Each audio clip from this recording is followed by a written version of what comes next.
నమస్తే అన్న, అందరికీ నమస్కారం. కువైట్లోని ప్రవాసులకు శుభవార్తని చెప్పుకోవచ్చు. ఎందుకంటే కువైట్కు వివిధ పనుల కోసమైతే, ఉపాధి కోసమైతే వస్తూ ఉంటారు. అటువంటి వారిని కొంతమంది మనం చూసుకుంటే మానవ అక్రమ రవాణా అయితే చేస్తూ ఉన్నారన్నమాట. అక్రమంగా వారిని బంధించడం కానీ, లేకపోతే వారిని ఇబ్బందులు పెడుతూ ఉంటారన్నమాట.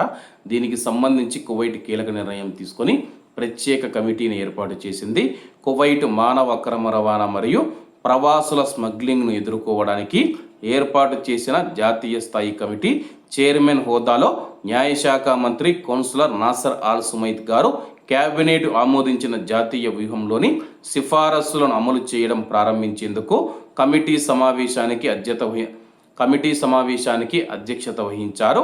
ఆమోదించబడిన సిఫారసులను క్రియాశీలం చేయడానికి కమిటీ అవసరమైన కార్యనిర్వహణ చర్యలు ప్రారంభించిందని చెప్పేసి, తద్వారా నివారణ ప్రయత్నాలను బలోపేతం చేయడం, బాధితులకు అధిక రక్షణ కల్పించడం, వారి హక్కులను కాపాడటం, ప్రాసిక్యూషన్ సామర్థ్యాన్ని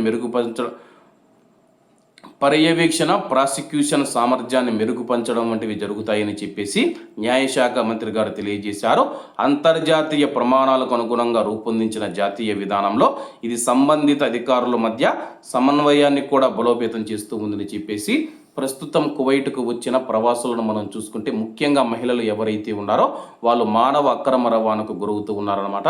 కువైట్కు వచ్చిన తర్వాత పాస్పోర్ట్లు లాగేసుకొని వాళ్ళను బలవంతంగా బంధించడం కానీ, అలాగే ఇతరులకు అమ్మివేయడం కానీ ఇటువంటివి జరుగుతూ ఉన్న వేళ ప్రత్యేక కమిటీని ఏర్పాటు చేసి దీనిపైన మేము న్యాయపరమైన విధానాలు అమలు చేసేదానికి సిద్ధంగా ఉన్నామని చెప్పి కువైట్ న్యాయ మంత్రిత్వ శాఖ మంత్రి గారు తెలియజేశారు. అలాగే ప్రవాసుల స్మగ్లింగ్లను మేము ఇది వ్యతిరేకిస్తూ ఉన్నాము, వాటిని నిర్మూలిస్తాము, అలాగే వాటిని కట్టడి చేస్తామని ప్రకటిస్తూ ఉన్నారు. మరి ఇది ఎంత మేరకు సాధ్యమవుతూ ఉందో, అలాగే కువైట్కు ప్రతి ఏటా మనం చూసుకుంటే లక్షల మంది ప్రవాసులు వస్తూ ఉన్నారు. వాళ్ళు మానవ అక్రమ రవాణాకు గురవ్వకుండా ఉండాలని చెప్పి మనం అందరం ఆశిద్దాం.